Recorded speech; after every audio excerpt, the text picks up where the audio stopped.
deal with is called Teachers Open the Door, but students have to enter on their own, which I mean that I wanted to discuss the preparing future teachers and the challenges we university educators have. So that's why the next slide is about, I cannot move it, yeah. So education in the 21st century, in which, as you can see, I decided to focus on particular aspects. And one of them was definitely that we need extra time, because the advances in technology are so rapid and quick that we teachers need to collaborate and really need to come to certain conclusions whether something is applicable. And of course, we need some justification and evidence that we can share this knowledge with our students. So that's why we really need to invest more money into education and mostly talking about research. Now, I really wanted to say something about teachers as professionals, which is the next slide. And looking at teachers as professionals, I have decided to choose that there are 14 qualitative features if we really want to say that somebody is a professional. But what I could discover that 10 out of these 14 are relevant to the teacher's profession, because of course we have a set of knowledge and skills we can share with the others. We serve the public, and what we do, we try to apply research and theory in practice. We are committed to our work, we are committed to our clients, and in this context, our clients are our students. And we are the members of either international or national conferences. That's why we share our research, and we really try to find a common solution, how to distribute knowledge and how to maybe empower the students with enough knowledge. Looking at the next slide, we can see that as a language teacher, I usually look at language teachers as professionals. And in this context, I really chose some characteristic features presented by Penny Earl. And if you can see, again, she said that we are a community of individuals that interact together for the purposes of learning, and that we really follow particular standards of performance. We have the accreditation processes, talking about total quality management, for example. We are dedicated to lifelong learning, and we understand that we try to be engaged in research, really to be given the data that are necessary. In the next slide, we can see that teachers need to be provided with particular education. So therefore, for me, teachers and education, I mentioned in the previous slides, which jumped to another one, but it doesn't matter, that in my country, mostly teachers are trained at the faculties of education and the faculty of arts and sciences. And in these faculties, we really try to prepare future experts. That's why they attend not only lectures, seminars, but they have their practicum. And during their practicum, they either observe their supervisors' hours, or their teaching hours are observed by the supervisors. But what is happening nowadays? We can definitely witness the transition from a teacher-centered to a learner-centered approach, which means we teachers used to be like opera or as opera conductors, or we shared our knowledge. The students were listening to us passively.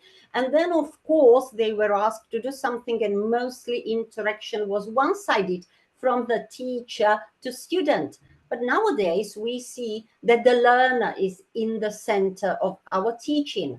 And if we speak about learners, then we need to understand their qualities. We need to discover how they are motivated, whether they are intrinsically motivated, and what they want to learn from us. So talking about different aspects related to learners, I need to emphasize, for example, learning styles. Of course, there are many definitions, but in my idea is to talk about purpose definitions who really decided to speak about three main categories. The one refers to perceptual preferences, then personality preferences, and then definitely he speaks about processing preferences. So if we teachers are aware of the style of the learners and we help them to define their own styles, we can facilitate their work and we can help them to improve. Of course, learning strategies are linked to their performances as well. So therefore, learning strategies, whether we look at Oxford's classification, can be divided into two categories, direct or indirect ones. So talking about direct ones like memory or cognitive strategies or compensation strategies that are very important mostly for university students. And then, of course, indirect ones, metacognitive, affective, and social strategies. Then the concept results in learner autonomy, which means that we teachers need to prepare autonomous learners, people who are decided to be independent of us, who will be able to solve their problems, searching for particular materials that are relevant to the program. In the next slide, if we look that the learner-centered approach is accepted, the role of the teachers have changed significantly. Managers, facilitators, models for the students, not only what, for example, how we behave, how we speak, but also how we work. And they can see our approach to the discipline we are experts in. And then, of course, monitors and informants. But again, in my article, you can see several other approaches. We can be controllers, prompters, resources, assessors. But on the other hand, digital gurus, adaptive workers, champion collaborators, because if we really follow the trends in modern society, we understand that all these skills must be developed, and then, of course, we can share our experience. In the next slide, we can see some new skills the teachers challenge nowadays. For example, balance between the use of technology and fostering critical thinking skills. We need to be able to collaborate. That's why we need to develop communication skills. And again, problem-solving strategies and skills are very important. But once we have developed them, we are able to share them with our students. We are able to communicate them with our students effectively and efficiently. In the next slide, as I mentioned, I am a teacher, a language educator. You can definitely see new challenges for language education. And I am sure that you have heard about the Common European Framework of Reference, and many of us usually understand it as a tool in which we can assess somebody's proficiency level. But this is not what the document serves for. The document presents great ideas, new concepts in language education, like an action-oriented approach. Learner is seen as a social agent, which means that he is in different social activities in which he needs to negotiate meeting. And this is, again, something the learners need to be prepared for, using any languages, either mother tongues or foreign languages. Then there are the concepts which are called plurilingualism and pluriculturalism. And I am sure that you understand that in multilingual Europe, all the languages and all the cultures are highly appreciated. And this is a challenge for us, that we can have students of different nationalities in our classes. And it's great if a teacher is able to address a student in his own mother tongue, which means several phrases, because now we are really not talking about proficiency level. We are talking about sharing our experience using other languages. The last concept refers to 4 modes of communication, in which we are not talking about 4 separated skills like listening, reading, speaking, and writing, but we are talking about reception, production, and interaction. And the 4th one, mediation, is able to cover all of them, because if I want to mediate any content, I need to receive it, and then I need to produce something, or I interact with the others. So that's why we feel that there are many challenges for language teachers. The next one is what my research was based on. So that's why the next slide refers to the roles of the language teacher, which was a survey. What I did, I used the European Portfolio for Students of Languages, which is a document which encourages students to reflect on their didactic knowledge and skills necessary to teach languages. So that's why I adapted this survey. And of course, I added extra questions related to modern technologies. So when we look at the results, the next slide, please, which is a qualitative analysis, I cannot comment on it a little bit. So that's why looking at B, this B statement refers to plurilingualism and pluriculturalism, but you see that not all the students replied positively. And I could discover that in our context in Slovakia, in the grammar secondary grammar schools, students are obliged to learn 2 foreign languages.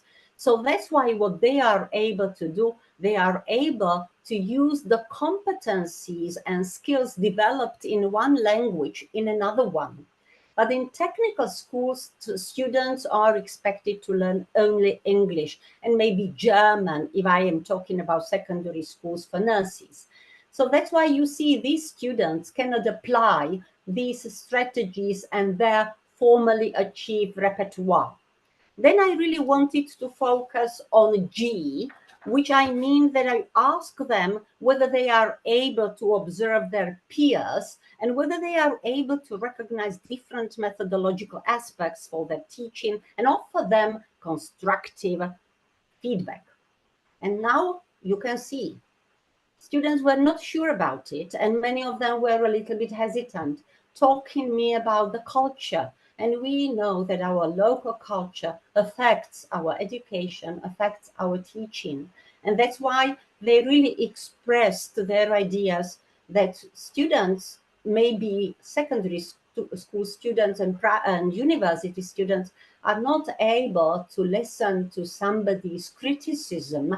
And that's why we need more education, how to criticize people constructively and how to give them proper feedback that they can learn something from it. My last statements refer to the use of modern technologies, and I need to tell you why. Because in our context, we are more and more talking about plagiarism. And I need to tell you why, because if we don't introduce, for example, a ChatGPT or other artificial intelligence tools, and we don't explain learners how they should be used, what can happen many times the students use the tools only to misuse them or to save their free time or whatever I want to say. So that's why the students were a little bit hesitant, because some of my colleagues don't support the use of ChatGPT. In the next slide, we can see that we have a completely new generation of learners. So that's why this generation of learners really is curious. And we know that they are really inborn using different applications and different tools, and they really are able to use them practically. The next slide, please. And practically, I need to say that they have their needs, and that's why they try to search for information. But we teachers are responsible to equip them with the ability to impart information literary skills and enable them to evaluate sources critically, to distinguish fact from fiction, and to think critically about the information they consume. Now, please, can you change 2 slides? Because I really try to be quite quick to allow the others to have time for presentation, as I spent so much time with technical problems. So the next one, please. In the context of contemporary education, as I mentioned, all of us teachers need to be aware of the concept of lifelong education. And our students who leave or graduated from the university need to understand that this is not the end, that this is the beginning of their further education. And therefore, they need, or we teachers need to be prepared to adapt to the rapid advances in technology, because of course nowadays we cannot see any other choices. The use of digital tools and online resources enable us to innovate our pedagogy. And of course we need to challenge how to integrate, or we are challenged how to integrate these tools into the classroom setting. Because one way is to have theoretical knowledge, another one is how to help the learners to use them effectively for their own purposes. And on the other hand, if they use them in the way that it helps them enhance their learning and their learning experience, then we teachers need to encourage them, and we need to trust them that when they use them for enhancement rather than misused. The next one, in line with the learner-centered approaches, you can see we need to delegate responsibility to students because they are responsible for their own learning. We need to encourage them that being independent is better than being dependent on the teacher. So that's why we need to perform differently in our classes. We need to share different approaches to education. We need to explain to them that there are particular objective goals and they are achievable. But of course, this path is very hard because each time we need to undergo trials and mistakes. So that's why the concept of students' autonomy changes the roles of the teachers and is a challenge for any teacher, because have autonomous learners means for us to be better prepared and of course to master the subject matter we deal with them, because they will come and they will ask them what to do. We need to facilitate the processes, and nowadays we see that learning processes are more important than production or the processes based on the production. And once the learners understand that now their goal is to develop abilities, competencies, and then to use them not only for their benefits, but also for the benefits of other societies, I think that we will prepare the generation of future teachers who will be able to influence their students. So thank you very much for listening. And again, sorry for this. Thank you for presentation, Jana.